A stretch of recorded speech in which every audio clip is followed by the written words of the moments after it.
Hello viewers, welcome to மூக்கு மனம் நாக்கு குருசி சேனல். இன்றைக்கி வந்துட்டு நம்ம எறா செஞ்சுக்க போகிறோங்க. எறா தொக்கு. அதனால் எறா எடுத்திருக்கேன். அதை வந்துட்டு நல்லா க்ளீன் பண்ணிக்கிட்டேன்.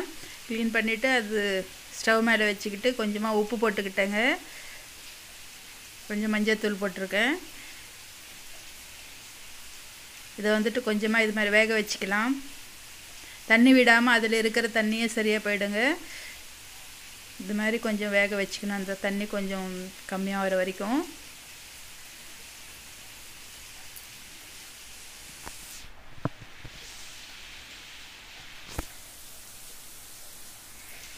இப்போ வந்துட்டு தக்காளி, பச்சை மிளகாய், வெங்காயம் அரிஞ்சு வச்சுருக்கேங்க. பூண்டு,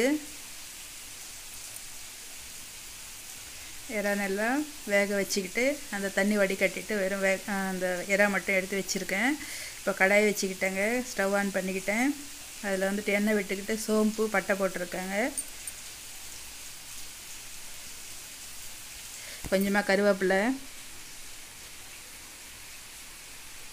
அரிஞ்சு வச்சுருக்கிற வெங்காயத்தை போட்டுக்கலாம்.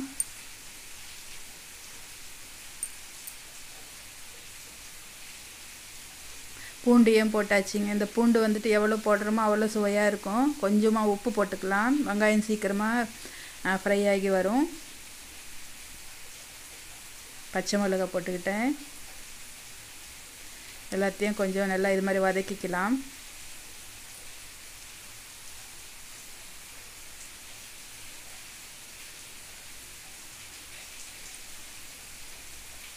இப்போ வந்துட்டு இஞ்சி பூண்டு பேஸ்ட் போட்டுக்கிட்டேங்க. ஒரு ஸ்பூனு, நல்லா ஒரு பெரிய ஸ்பூனாகவே போட்டிருக்கேன். ரொம்ப சுவையாக இருக்கும். கொஞ்சம் அதிகமாக போட்டாலும் இருக்குது.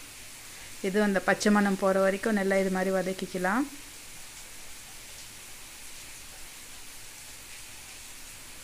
தக்காளி ஒரு 2 தக்காளி போடுறேங்க.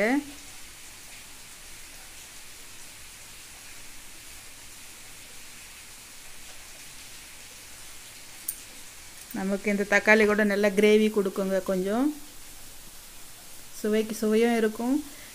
கொஞ்சம் அதிகமாக போட்டுக்கிட்டால் கிரேவியும் நல்லா வரும். நல்லா வதங்கியாச்சு. இப்போ மஞ்சள்தூள் போட்டுக்கிட்டேன். இதையும் போட்டு கொஞ்சம் வதக்கிக்கலாம்.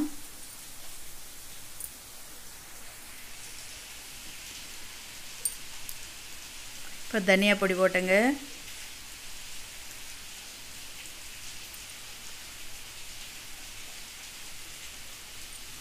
மிளகா பொடி வந்துட்டு நம்ம காரத்துக்கு ஏற்ப போட்டுக்கலாங்க. நம்ம சாப்பிட்றத பொறுத்து. நான் வந்துட்டு 1 ஸ்பூன் போட்டிருக்கேன். பச்சை மிளகாவும் போட்டிருக்கோம் இல்லையா, குழந்தைங்க இருந்தால் கொஞ்சம் கம்மியாக பண்ணி போட்டுக்கலாம். கரம் மசாலா போட்டேங்க. இது எல்லாத்தையும் சேர்த்து ஒரு வாட்டி மிக்ஸ் பண்ணிக்கலாம்.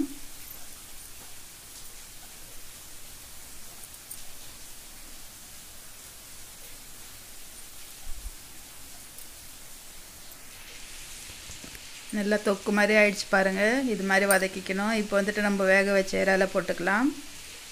தண்ணி இல்லாமல் போட்டிருக்கேங்க.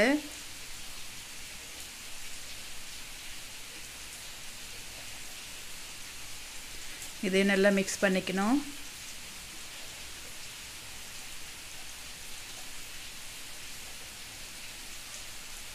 இதுக்கு வந்துட்டு தண்ணி நமக்கு எவ்வளோ வேணுமோ அவ்வளோ விட்டுக்கலாங்க. நான் இன்னும் தொக்கு பண்ணுறதுன்றதுனால கொஞ்சமாகவே விட்டுறேங்க நான் தண்ணி.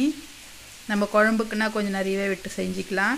நான் இன்றைக்கி தொக்குக்கு மட்டும்தான் தொக்கு செய்கிறேன் இல்லையா, அதனால நான் கொஞ்சமாக தண்ணி விட்டுக்கிட்டேன். இது சாம்பார் சாதத்துக்கு, ரசம் சாதத்துக்கு, தோசைக்கு, இட்லிக்கு எல்லாத்துக்குமே நல்லா இருக்குங்க இது மாதிரி பண்ணிக்கிட்டா.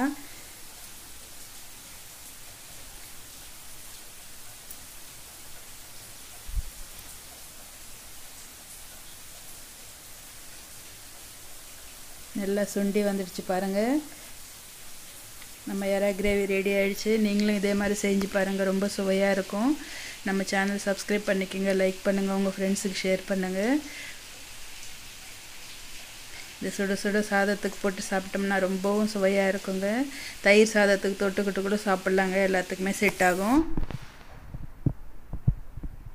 கொஞ்சம் எண்ணெய் விடுற வரைக்கும் இது மாதிரி வேக வச்சுக்கிட்டோம். நல்லா எண்ணெய் விட்டு நல்லா கெட்டி ஆயிடுச்சு பாருங்கள்.